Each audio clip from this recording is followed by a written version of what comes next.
रेनू गौर जी।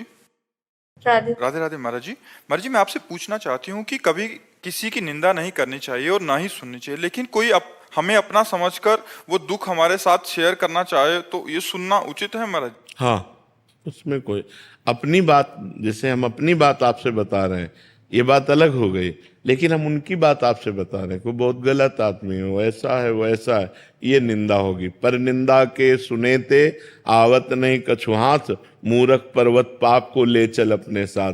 परदोष दर्शन, परदोष कथन, परदोष चिंतन, ये अंतःकरण को बहुत जल्दी मलिन कर देता है। इसलिए हम अपनी बात आपसे बता रहे हैं, आप मित्रवत सुन रहे हैं, वो बात अलग है, लेकिन हम दूसरे की बात आपसे कह रहे हैं, वो निंदा हो गई, वो चुगली हो गई, वो नहीं सुनना चाहिए। आराधना शर्मा जी। महाराज जी राधे राधे। महाराज जी, जिन्होंने हमारे साथ कुछ बुरा किया हो, कोई कर ही नहीं सकता, हमारा कर्म ही हमें बुरे परिस्थिति में डालता है। को न काहू के सुख दुख कर दाता, निज कृत कर्म भोग सुन भ्राता। जब हमारा कर्म दंड देगा तो वो किसी व्यक्ति के दिमाग में बैठेगा, कोई घटना बनेगा, कोई परिस्थिति बनेगा, तभी तो हमें दुख देगा। तो कोई व्यक्ति हमें दुख नहीं देता, हमारा कर्म उसकी बुद्धि में बैठकर हमको दंड दिलाता है। इसलिए हम किसी को बुरा ना कहें। बुरा जो देखन मैं चला, बुरा न मिलिया कोय, जो दिल खोजूं आपनो तो हमसे बुरा न करो।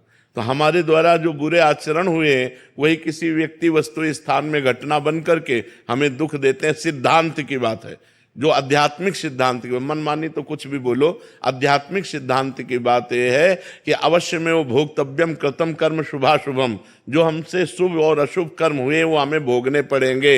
यदि हमारे को दुख नहीं भोगना लिखा है तो तुम लाख उपाय कर लो, हमें दुख नहीं पहुंचेगा, और हमें सुख नहीं लिखा है तो हम लाख उपाय कर ले, हमें सुख नहीं मिलेगा, क्योंकि हमारे कर्म हमको दुख और सुख का भुगतान करवाते हैं। और जो विवेकवान भजन के द्वारा उन शुभ अशुभ को विध्वंस कर दे, वो आगे चलकर महासुख को प्राप्त होता है। इसीलिए अध्यात्म से जुड़ो, नाम जप करो, शराब मत पियो, पराई बहन बेटी या पराई पुरुष की तरफ गंदी दृष्टि मत रखो, मांस मत खाओ, आनंद